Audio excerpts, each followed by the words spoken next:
Excuse me, sir? Can you hear me? The words sounded jumbled in Mir's head. His eyes couldn't adjust to the light. He blinked a few times to try and shake the vision back to no avail. Sir, the voice echoed. Mir groaned.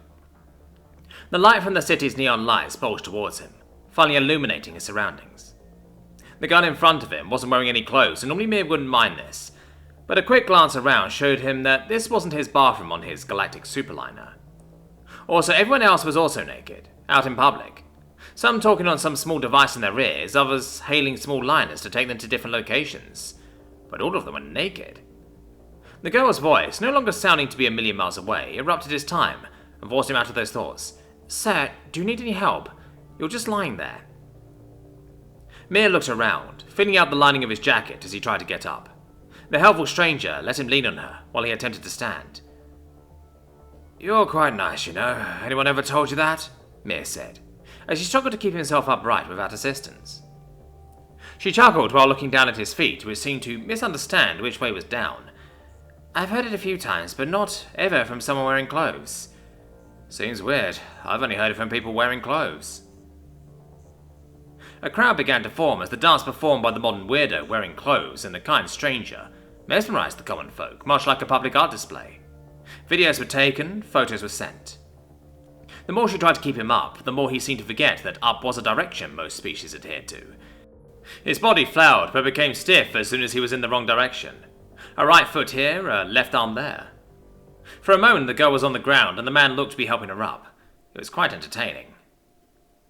After a few more minutes, the second before the girl's patience began to wear thin, Mir's autodoc finally came online and administered nanobots throughout his system to cleanse him of his hangover. And what a hangover it was. Loss of balance, loss of memory, loss of his clothes now that Mir took a closer look at what he was wearing. None of it was his, not even the undergarments. For one, he was wearing a bra underneath, and secondly, Mir was extremely particular about his groin. Only the softest fabrics. The medicine took only a few seconds to take effect. The girl felt his weight slowly release from her and watched as the man seemed to grow another foot in height. Mir was a tall man, easily towering over most other species, barring the elder fungi, which always looked down on him. His hair was, in a single word, fluffy, and in two words, fluffy and brown. The girl took a step back as Mir outstretched his hands, and a loud crack was heard from his spine. One of the grandmas in the audience whispered, "Oh, that was a big stretch," to which Mir looked at her and smiled. And what a smile it was as the old lady blushed and quickly looked away. Glad to see my charm hasn't left me this time, Mir thought to himself. He spun around and squatted a few times before jumping up and startling the girl. And what is the name of my beautiful saviour? Celia, though I go by Cece. Mir put out his hand and leaned down, and Cece placed her hand in his.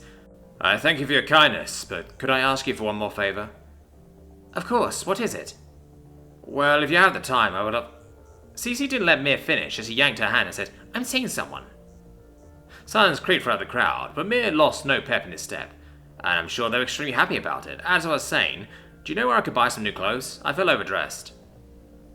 While Cece's face burnt a bright red, the crowd bubbled up with a contagious sort of laughter.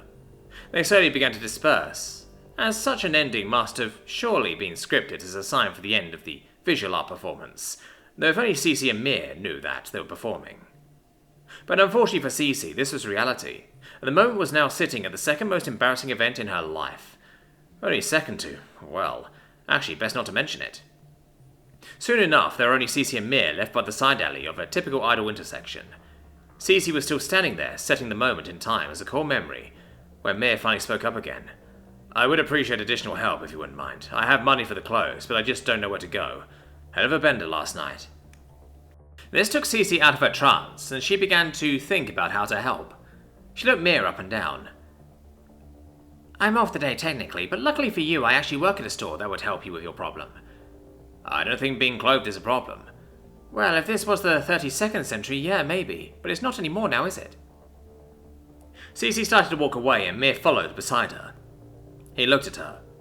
Sure, she was naked, but so was everyone else. But someone told him she was the one. It's always hard to find the one.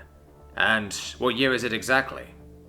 She picked up on Mir staring at him, and didn't think much of it until she stopped to look at him. He wasn't naked, as in underneath all those layers was him.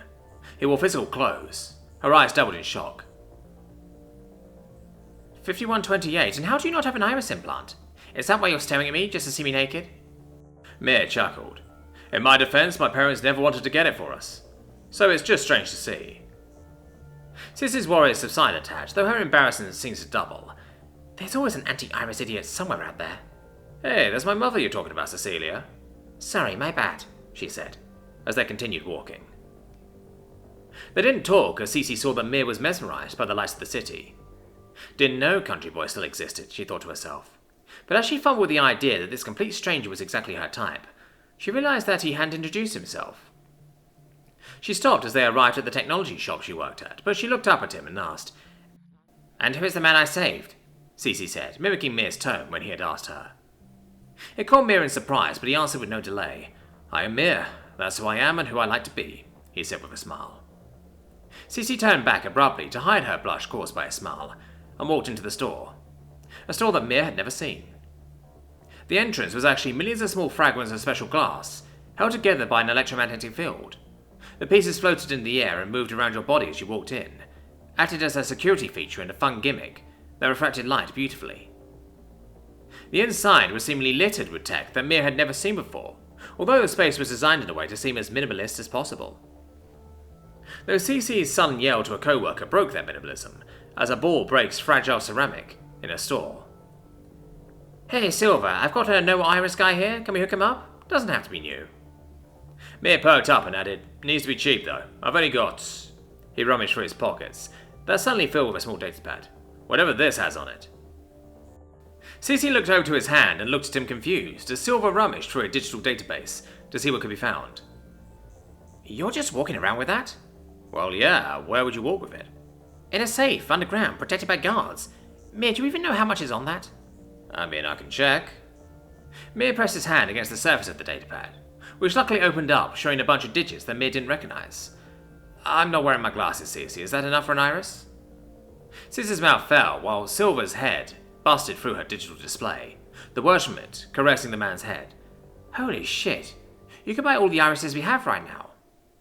Sissy looked at Mir. Who are you really, Mir? But before Mir could answer, time slowed down until it stopped completely. Sissy wasn't blinking. Silver was stuck, and the other customers were frozen in place. Mir slouched his shoulders and sighed deeply. Off to work. He began to whistle a tune reminiscent of 21st century cartoons, while he began picking up the frozen people and placing them nearby the door. Through the floating glass, Mir saw the outside.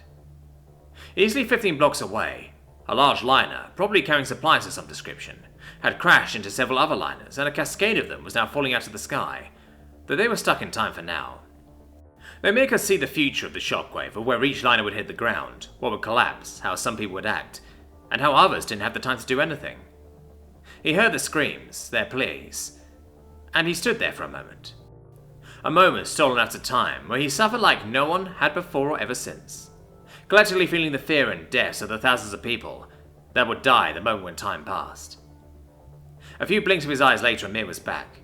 He continued his whistling as he carried the customers out, then Silver, and then Sissy. It's weird to carry someone when you know they're naked. Has to be a law against that or something, Mir thought to himself. He whistled what must have been a day's work as he emptied out the local offices, coffee shops, bookstores and the like. Even had to move dog walks and stray cats, all to a safe distance away. That there were people he couldn't move, people that couldn't move too far away from the incident that was to happen, and their screams were all too loud. So Mir kept whistling. He went to Cissy's side, and technically the side of over a few thousand other people he had moved out of harm's way. Then he took out the datapad that made him filthy rich, and secured it to Cecilia's fingerprint. He placed himself between Sissy and the incident that was to occur, and time began to flow again. I am a dead man, Mir said, as the first liner plummeted into the ground and exploded into shrapnel, a large piece of which flew the 15-odd blocks of the city to embed itself into Mir's abdomen, and slicing away at his lower spine. Air creeped out of his body, as Sissy stood just far enough to avoid the sharp point of the shrapnel.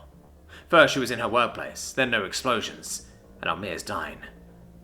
Listen, Cecilia, don't stop being kind. I know you'll make the right decision, Mir said, and with his final breath placed the datapad in between her hands, and then Mir collapsed. A shrill alarm sounded off as Mir awoke in his so-called bed. It was more a reinforced carbon plate that was about as comfortable as a heavy woolen sweater in 100-degree weather. Prisoner K has successfully completed instance number 374. Remaining instances 3141592653589732384626433833279. May quickly press the speak button that skips the auto dialogue so that he can ask the AI questions. Can I take my snack break now? To which a quirky AI, sounding much like a college snob, which it actually was since by all regards as it was the youngest AI to ever serve a government job, responded to me coldly. I will see you in 15 minutes, Prisoner K. Promptly. 15 minutes. Sure, whatever. Totally scared.